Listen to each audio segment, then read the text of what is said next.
Bɔfoi Asaji icho ete ke klen kuku ke ashi kuku niji nyuma nu obubuafo le tsamɔ biko gbeke meji ete niji sɔle mobile Petro ke Yohane tsamɔ kete sɔle mowele inu koye niji obubuafo keje enyemusu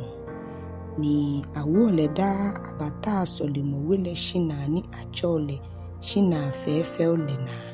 kuni ebala ni yeme ni ya sɔle mowele ade ni benie na Petro ke Yohane bote sɔle mowele eba amenoko shi Petro ke Yohane fen kwele gaa ni Petro ke le ake kwama wohi ni edo ehinwe etu ameno ehin kanu ake eba ananoko ya amede shi Petro ke duete ke shikale mi beko shinoni mi yole lumi ke ha abune ye Yesu Kristo Nazareth nyole gbemnile deshi ni onye ni emo enile jurumni ni ewo eno edamushi ni amuole no le enaji ke enane talo ele amni wale ni ewuru edamushi ni ebo enyemu ni ka menye ke bote sɔle mowele ke tumo ke numo ejiemu ni mamule fe nale ni enye ni ejie numo yi ni beni ameyole ake leji monita sɔle moweshi na fefe ole na ibala anile amejo amehi na mena kpe amehi baba o yenoni afi ahale keje kuku niji nyuma ke kumi ke ashi na agbe Petro shiɛmɔ ye Solomon Ablanaa le shia ke ni obubuafo ni achalele kpete Petro ke Yohane wole manle fe Bɔfoi kutu ke ba mengo ye Ablanaa ni achole Solomon Ablanaa le no ni amehe jon amehe beni Petro na inele ike manle ake nye Israel meba nye hi fio nye ya ye ne ewu alo meba nye kwa wo ganeke tamono ni wodi enche wo hiwale lo wo nyumo jamu wo ke ha nu ne nyone Abraham ke Isaac ke Jacob nyumole niji wo chemei anyumole ewu echuno Yesu hi enyam Yesu moni nye jiele nye ha ni nye kwale ye Pontius Pilato hi benilele ekpe ibni ake enwe ihile shinyele nye kwamo kronkron ke jalole ni nye kpafai ake gboma Heyelɔi akenye ni wala lumole nye gbele shinyumotele shinkeje gboyin ate ni nohi odasefo ejiwo ni egbe ile nohe moke yelina ni egbe ile chanu ne ni nye na ni nye lile ni nohe moke yelile eha efe epitinkpini ye nye fe nye hiene ya agbe na nye mime mili ake le ni nye lehu nye fe tamo nye nukpa ile no shini ni nyumo eke etomomu ye egbalo ele fe ana ake Kristo le ana amane hunule iha ebamli na kai nohe wole nye chaki anye chui nye ku anye se koni agbenye hi ishaile boni afe ni mumo hi wale wuku ajenu chole hi aba ni echu Yesu Kristo oni ejieto ihanye mumule moni sa ake nwe anwole ke ashi beni ato ni bi fe ni nyumo ewie he ye igbalo kronkron ile ana keje tete legbedian eje ake musike ake nuncho nyenyumole ate gbalo konita momishi ke aje nyenye mimele ate ahanye nye buale toe yeni bi fe ni ewie chonye lemni ni abamni ake mo fe mo ni bo na kan gbalo le toele akpata ehin kra ke aje mele ate yansan gbalo efe uni wie keje Samuel keme ni nye esele nole amechine ke gbine atan ameto nyeji gbalo ele ke pamo lebi pamo ni nyumo ke wocheme ile pan bini ke Abraham ake yo shwe mni ajo shipon le no wiku ife yele ni nyumo te etuno Yesu le shile nye chuchu nye ngo etule ni eba jonye ni ekpale nye te mo fe mo keje eni fonji anile ai hallelujah. Bɔfoi Asaji icho idwe keje klen kuku ke ashi kuku niji numai enyi ke enyi. Petro ke Yohane ye akwaashɔŋ lehi. Shibeni ameke man le yuole osofoi le ke Solomon wele asafo achele ke saduki foi le bashwe ameno. Eja ke efi amemini fun ake amemi chon man le ni amemi jaji amemi chon ake esuwe teshike de gbohi ate. Ni amemomo ame ni ameyawo amechun ke ashiti cheremo. Eja ke jiena etan. Shimeyi ninu le ate meyi pi heye. Ni hile ayiboba she afi akpe enu. Shiɛmɔ de cherry mole amelumo ile ke man onukpa ile ke mla chon lo ile babua amehina ya Yerusalem ke osofo nukpa ana ke Kayafa ke Yohane ke Alessandro ke me abonije osofo nukpa le wikulem nile ni ame ya ngo Petro ke Yohane amebadamu amehi ni amebi ame ake me hiwale nyeke fene alo me gbe imini ni feye keke ni Petro ni mumo kronkron eyi le ubone ke ame ake mamli lumo ike onukpai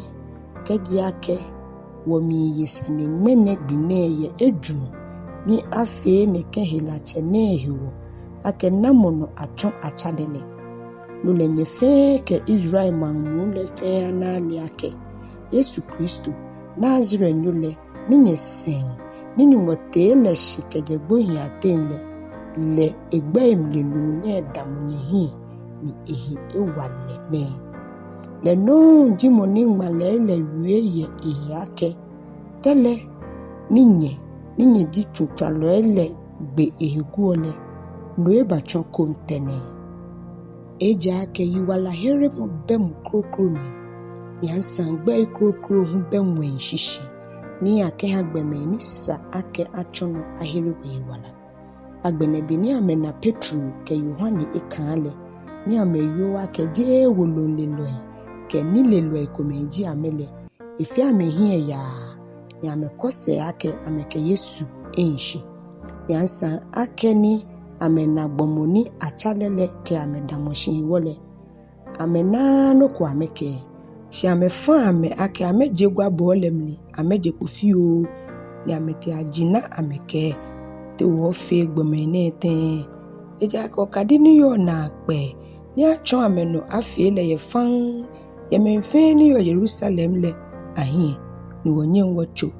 shikele boni afi ni ekahehe tutu kodon ye menle aten wole ni ha wo amehigbeye koni ameka yue ye nekengbe inemni amemi chon mokomukodon ni ameche amekeba ni amewu amekita ake ameka chita ni ameka choni ye Yesu gbe imni kradon shi Petro ke Yohane hireno ni ameke ame ake ke ejagbe ye nyumohie ake abunye montwe fenyumole nyekojwa eja ake wole wonye ake ja wo wie ni wona ke ni wonule shibeni gwa bole sawu amehigbe yele amenme amehi eja ake amena boni ame afe ni amepi ame ye manle hiwo eja ake me fe mi wonu mohi nyam ye no ni afe le hiwo eja ake gbomoni achale na pe chamone eye fi afi nyumai edwe keje kuku ni di nyumai enyoke ete ke ashi nyumai ete ke ekomi Heyelɔi le sɔle ni awu ame ekãa shibeni ame amehile ameba amenyemi mele anwo ni amebagba ni bi fe ni osofo nukpa ile ke man onukpa ile ke amele bini amenule amekedwe mokome hole amegbe anu amehanyumo ni ameke nucho boni oji nyumo ni fe nwen ke shipon ke nsho ke ni fia ni yo amemni bomoni ochomo mo konkron le no owie ye woche David otuno le na oke ake me baje majin le fi ohu ni majin le hu dwon yakani shipon no manche me le eteshi edamushi ni lumo ele hu ana ebakpeshi ewonu chole kemoni efolemule.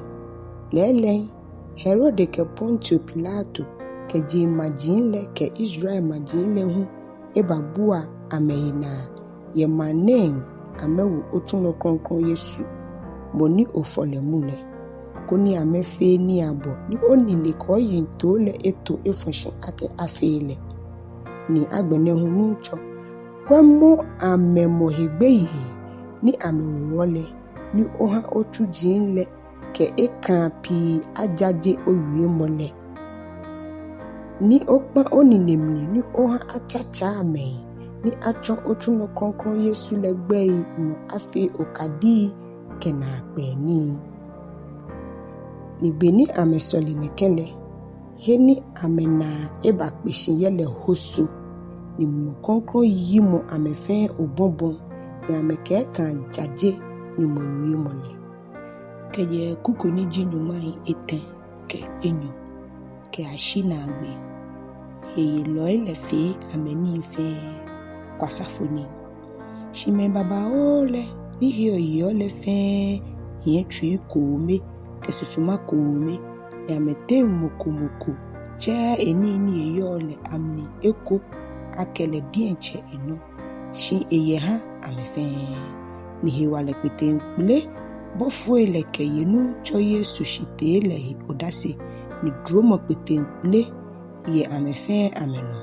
ni moko be amete ni efiole eja ake me aboni yo shipoji lo shia le hon ame ni ameke ni ahon le ayini leba ameke ba hwe Bɔfoi le anajiana ni aja aha mo fe mo ni hiale ni yose moni Bɔfoi le wule Barnaba eshishijimi sheje mobile ni jilevinyu ni ese je Kipro le yeshipon ni hon ni keshika leba ni ke ba hwe Bɔfoi le anajiana. Hallelujah.